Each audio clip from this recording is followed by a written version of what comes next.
நெஞ்சம்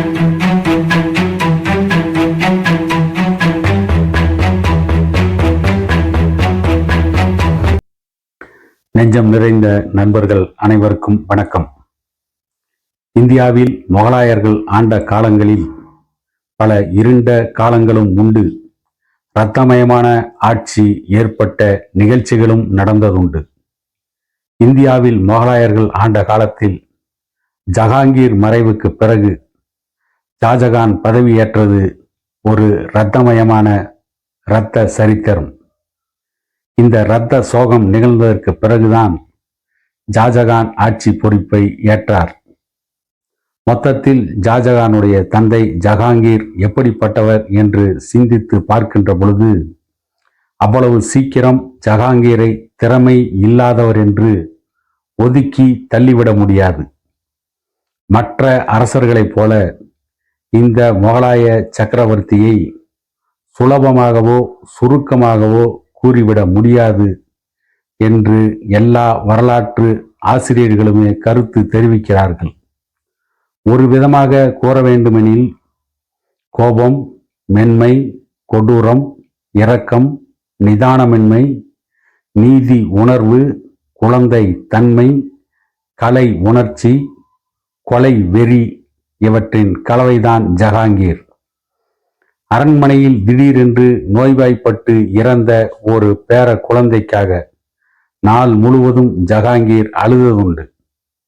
அதே சமயம் மகன் குஸ்ருவின் கண்களை தோண்டி எடுக்கும் உத்தரவையும் அவர்தான் பிறப்பித்தார்.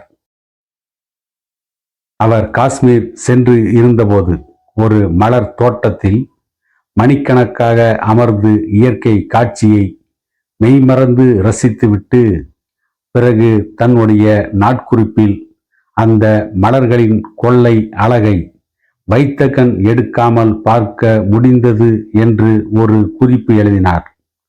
மற்றொரு சமயம் குற்றவாளிகளுக்காக விதவிதமான சித்திரவதைகளை கண்டுபிடித்து பிரயோகிக்க சொல்லி ரசித்து பார்த்ததும் உண்டு.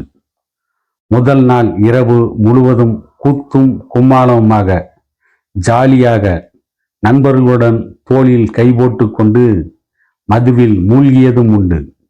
மறுநாள் குடித்துவிட்டு உளறியதற்காக நண்பர்களுக்கு சவுக்கடி தந்ததுண்டு.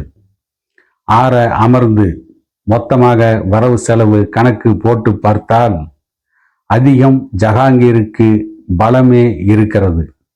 அவருடைய பலமே முன்னணியில் நிற்கின்றன. அவரை பற்றி குறை சொல்பவர்கள் ஒரு சூப்பர் நட்சத்திரமாக இருந்த சக்கரவர்த்தி அக்பரை தங்கள் நினைவிலிருந்து அகற்ற முடியாமல் தவிப்பார்கள் என்று ஒரு நூல் ஆசிரியர் குறிப்பிடுவது சரி என்றே தோன்றுகிறது. அக்பருடைய சுய கட்டுப்பாடு மட்டும் ஜஹாங்கீருக்கு இருந்திருந்தால் தந்தையை மிஞ்சியிருக்க முடியும். மது மற்றும் ஓவிய பழக்கம் ஒரு பெரும் தடை சக்தியாக ஜஹாங்கீருக்கு அமைந்து தொலைந்தது.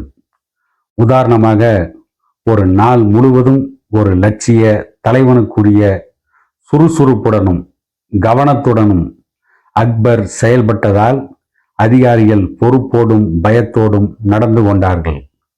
குடித்துவிட்டு ஜஹாங்கீர் பாதி நேரம் மயங்கி கிடந்ததால் அதிகாரிகள் லஞ்ச ஊழலில் திளைத்து விளையாடினார்கள்.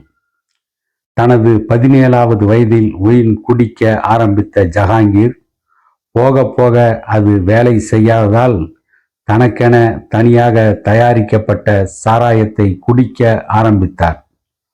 அப்பொழுது அவருக்கு 38 வயது. தொடர்ந்து தினமும் குடித்து கொண்டிருக்கிறேன். ஒரு நாளைக்கு 20 கோப்பைகளுக்கு குறைவில்லாமல் தேவைப்படுகிறது.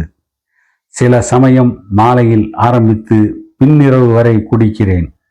30 வயதான போது இனி இரவு நேரத்தில்தான் குடிப்பது என்று முடிவு கட்டினேன் என்று தன்னுடைய சுய சரிதையில் வெளிப்படையாக தெரிவிக்கிறார் ஜஹாங்கீர்.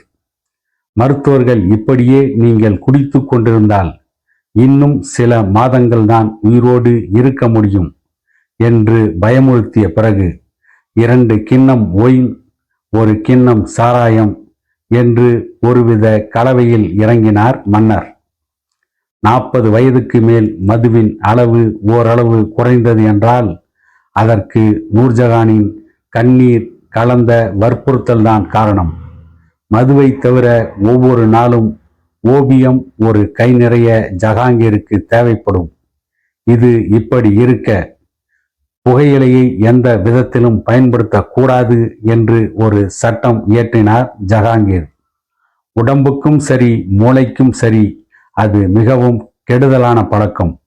நானும் ஷா அப்பாஸும், அவர் பாரசீக மன்னராவார், அவர்கள் இருவரும் சேர்ந்து இரு நாடுகளிலும் புகையிலை பழக்கத்தை, புகை பிடிப்பதை தடை செய்ய வேண்டுமென்று ஒரு சேர முடிவுக்கு வந்திருக்கிறோம் என்று தன்னுடைய நாட்குறிப்பில் குறிப்பிட்டிருக்கிறார் ஜஹாங்கீர்.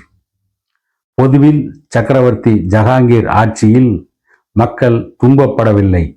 எல்லா மதத்தினரும் நிம்மதியாகவே வாழ்ந்தனர். மகன் குஸ்ருவுக்கு உதவிய சீக்கிய குருவுக்கு தேவையில்லாமல் மன்னர் மரண தண்டனை வழங்கியதை தவிர மற்றபடி சீக்கியர்களை அல்லல்படுத்தியதாக எந்த தகவலும் இல்லை. அதே சமயம் தன்னை பற்றி தவறான கருத்துக்களை பரப்பிய இரு முஸ்லிம் மத குருமார்களை சிறையில் அடைத்தார் ஜஹாங்கீர் என்பது குறிப்பிடத்தக்கது. ஒரே ஒரு முறை இந்துக்கள் வருந்தும்படி ஜஹாங்கீர் நடந்து கொண்டதுண்டு. புஷ்கர் சென்றிருந்த பொழுது அங்கே ஏரி கரையில் இருந்த சிறு கோவிலில் இந்துக்கள் வழிபட்டு கொண்டிருந்த மனித உடலும் பன்றி தலையும் கொண்ட ஒரு விக்கிரகத்தை, அதாவது வராக பெருமாளை கண்டு திடுக்கிட்டார். ஜஹாங்கீர், என்ன சிலை இது என்று கோபப்பட்ட மன்னர் தன்னுடன் இருந்த வீரர்களை அழைத்து அந்த சிலையை சுக்குநூறாக உடைத்து புஷ்கர் ஏரியில் தூக்கி எரியச் செய்தார். கூடவே இந்த ஏரி முடிவில்லாத ஆழம் கொண்டது, பாதாளம் வரை போகிறது என்று இந்துக்கள் நம்புவது பற்றி கேள்விப்பட்ட ஜஹாங்கீர் அதெல்லாம் வெறும் மூட நம்பிக்கை என்று சொல்லிவிட்டு நீண்ட ஒரு குச்சியை கொண்டு வரச் செய்து அதை நீரில் விட்டு ஏரி இவ்வளவு ஆழம்தான் என்று நிரூபித்துவிட்டு ஆக்ராவிற்கு திரும்பினார். ஓவியர்களும் இசை கலைஞர்களும் கவிஞர்களும் படு சுறுசுறுப்போடு இயங்கிய கலாச்சார பொற்காலம் ஜஹாங்கீர் ஆட்சி காலம் என்பதை யாரும் மறுக்க முடியாது. துளசிதாஸ் வாழ்ந்து இராமாயணம் எழுதியது இந்த முகலாய மன்னனின் காலத்தில்தான். ஜஹாங்கீர் கண்ணை மூடியதும் நாட்டில் கோஷ்டி பூசல் வெளிப்படையாக வெடித்தது.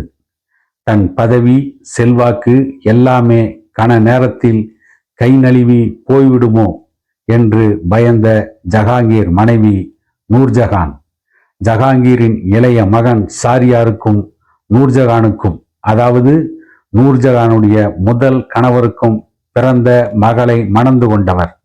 அவரை உடனே வரவும் அவசரம் என்று தகவல் அனுப்பினார்.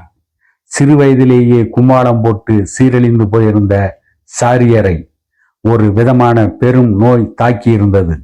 அதன் விளைவாக தலைமுடி மட்டுமல்லாமல் மீசை, புருவம் என்று அடியோடு முடி கொட்டி உடல் முழுவதுமாக வெளுத்து பரிதாபமாக போயிருந்தது அந்த இளவரசரின் தோற்றம். ஆகவே வெளியில் தலை காட்டாமல் லாகூர் சென்று அங்கே ஜஹாங்கீர் அரண்மனையில் தங்கியிருந்தார். அவர் நூர்ஜஹானிடமிருந்து தகவல் போனதும் அந்த நிலையிலும் நாகூர் அரண்மனையின் கல்லாவில் இருந்த பணத்தை எல்லாம் எடுத்து சுமார் 70 லட்சம் ரூபாயை கூடியிருந்த பிரபுக்கள் தளபதிகளுக்கு விநியோகித்து அவர்களை வலிக்கு கொண்டு வந்து ஒரு படை திரட்டினார் ஷாரியார். மகாராணியின் சகோதரர் அசாப் கானின் மாப்பிள்ளைதான் ஷாஜகான். விடுவாரா? சகோதரர் நூர்ஜஹானிடமிருந்து ஷாஜகானின் குழந்தைகள் தாரா, அவுரங்கசீப் உள்ளிட்ட மூவரையும் தன்னுடன் உடனடியாக அழைத்து கொண்ட அசாப் கான் நூர்ஜஹானை சகல வசதிகளுடன் வீட்டு சிறையில் அடைத்தார். அதைத் தொடர்ந்து தெற்கே தட்சண பிரதேசத்திலிருந்து ஷாஜகான் வந்து சேரும் வரை அரியணையில் வெற்றிடம் இருக்க கூடாது என்பதற்காக ஷாஜகானின் அண்ணனான மறைந்த குஸ்ருவின் மகன் தவார் பக்ஸ் என்ற அப்பாவி இளைஞருக்கு பட்டம் சூட்டினார். இனி படையுடன் ஷாரியார் லாகூரிலிருந்து கிளம்பினால் அது ராஜ துரோகமாக ஆகும். முகலாய படை அதிகாரபூர்வமாக சாரியாரை எதிர்த்து போரிட முடியும் என்பதுதான் அசாப் கானின் புத்திசாலித்தனமான திட்டம். அது வெற்றிகரமாகவே நிறைவேறியது. சாரியார் லாகூரிலிருந்து கிளம்பிய செய்தி வந்தவுடனே அசாப் கான் ஆணையிட்ட நிலைமையை புரிந்து கொண்ட முகலாய படை லாகூருக்கு 3 மைல் தொலைவில் சாரியாரின் படையை எதிர்கொண்டது. சாரியார் வெளியே எங்காவது தப்பி ஓடியிருக்கலாம். தன் தோற்றம் நினைவுக்கு வந்ததோ என்னவோ, லாகூர் அரண்மனை அந்த புறத்திற்கு திரும்பி சென்று ஓடி ஒளிந்து கொண்டார் அந்த பரிதாபமான இளவரசர். மறுநாள் அசாப் கான் அனுப்பிய படை அரண்மனையை சூழ்ந்து கொண்டதோடு படையோடு சென்ற பிரபுக்களும் தளபதிகளும் உள்ளே நுழைந்தனர். அங்கே அந்த புறத்தில் பணியில் இருந்த ஒரு அலி, அசாப் கானின் விசுவாசி, கதறிக் கொண்டிருந்த சாரியாரை பரபரவென்று இழுத்து வந்து வெளியே போட்டான்.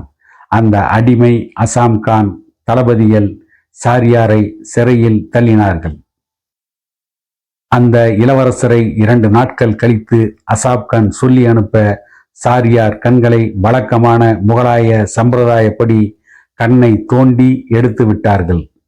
பெரு வெற்றி என்று அசாப் கான் செய்தி அனுப்பினார் ஷாஜகானுக்கு.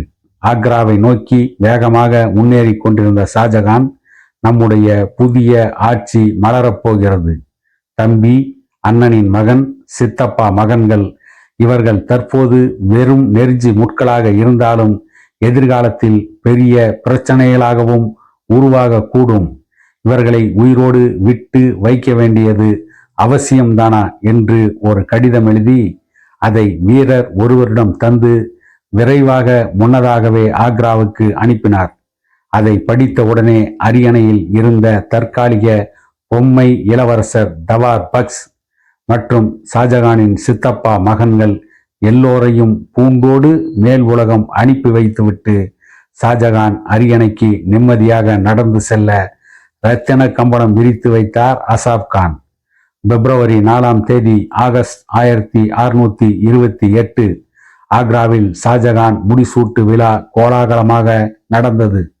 சாம்ராஜ்யத்தின் மூலை முடுக்குகளுக்கெல்லாம் தகவல் அனுப்பப்பட்டு எல்லா ஊர்களிலும் பிரமாதமாக விழாக்கள் கொண்டாட ஏற்பாடுகள் செய்யப்பட்டன. எங்கெங்கு காணினும் கலை நிகழ்ச்சிகள், ஊர்வலம், பேரணிகள், நாட்டின் எல்லா பகுதிகளிலும் கலைஞர்களும் கவிஞர்களும் அறிஞர்களும் ஜோதிடர்களும் ஆக்ராவுக்கு வரவழைக்கப்பட்டு பரிசுகள் தந்து கௌரவிக்கப்பட்டார்கள் என்றால் எவ்வளவு விமர்சையாக இந்த விழா நடந்திருக்கிறது என்பதை தெரிந்து கொள்ளலாம். அரண்மனை விஐபிக்கள் பற்றி கேட்கவே வேண்டாம். மகாராணி மும்தாஜுக்கு 6 லட்சம் ரூபாய் விழா போனஸாக தரப்பட்டது. ராஜ குடும்பத்தை சார்ந்த எல்லா குழந்தைகளுக்கும் மொத்தமாக 8 லட்சம் ரூபாய் செலவிடப்பட்டது. இந்த காலத்து மதிப்பின்படி சில கோடிகள் வெற்றிகரமாக செலவாக அசாப் கான் மும்தாஜின் தந்தை பிரதான அமைச்சராக பதவி உயர்வு பெற்றார். ஆரம்பத்திலிருந்து நூர்ஜஹானுக்கு எதிர் கோஷ்டியில் இருந்த மகபத் கான் சகல வசதிகளும் கொண்ட ஆஜ்மீருக்கு அவர் கேட்டுக்கொண்டபடி கவர்னராக நியமிக்கப்பட்டார். நூர்ஜஹான் பெரும் அரசியல் சக்தியாக விளங்கி மிகுந்த செல்வாக்குடன் வாழ்ந்து விதவையாகி போன அந்த மகாராணியின் பொதுவாழ்வு அன்றோடு நிறைவு பெற்றது. அனாவசியமாக அந்த சிற்றன்னையை அவமானப்படுத்தவில்லை புதிய சக்கரவர்த்தி ஷாஜகான். ஆண்டுக்கு 2 லட்சம் ரூபாய் பென்ஷன் தந்ததோடு அந்த புறத்தில் நூர்ஜஹானும் அவருடைய விதவை மகளும் தொடர்ந்து தங்க இடமும் வசதியும் செய்து தந்தார் மன்னர் ஷாஜகான். தன் நிலைமையை புரிந்து கொண்ட நூர்ஜஹானும் எதிர்குரல் எழுப்பாமல் அடக்க ஒடுக்கமாக நடந்து கொண்டார். கணவர் ஜஹாங்கீர் மறைந்த பிறகு 18 ஆண்டுகள் வாழ்ந்த நூர்ஜஹான் தனக்கென்று லாகூரில் தன் கணவரின் கல்லறைக்கு பக்கத்தில் நிலம் வாங்கி அங்கு சிறிய கல்லறை ஒன்றை கட்டி கொண்டார். பிறகு நூர்ஜஹான் இறந்த பிறகு அரச மரியாதையுடன் அவர் உடல் அங்கே புதைக்கப்பட்டது. சிலருடைய ராசி தோல்வியடைந்தால் எல்லாமே ஏடாகூடமாக போகும் என்று கூறுவதுண்டு. அதற்கேற்ப ஜஹாங்கீர் நூர்ஜஹான் தம்பதி மண்ணுக்குள் போன சில 100 ஆண்டுகளுக்கு பிறகும் விதி அந்த தம்பதியை விட்டு வைக்கவில்லை. இன்று அந்த 2 கல்லறைகளுக்கும் இடையே சற்று வேகமாக போகிறது ஒரு ரயில் பாதை. இரத்த களரி ஏற்படுத்தி அந்த இரத்த களரிக்கு பிறகுதான் ஷாஜகான் அரியணைக்கு வந்தது முகலாய சாம்ராஜ்யத்தின் இன்னொரு கருப்பு பக்கமாகும் என்பதை கூறி இதை போன்ற இன்னொரு பதிவில் உங்களை சந்திக்கும் வரை உங்களிடமிருந்து விடை பெறுகிறேன்.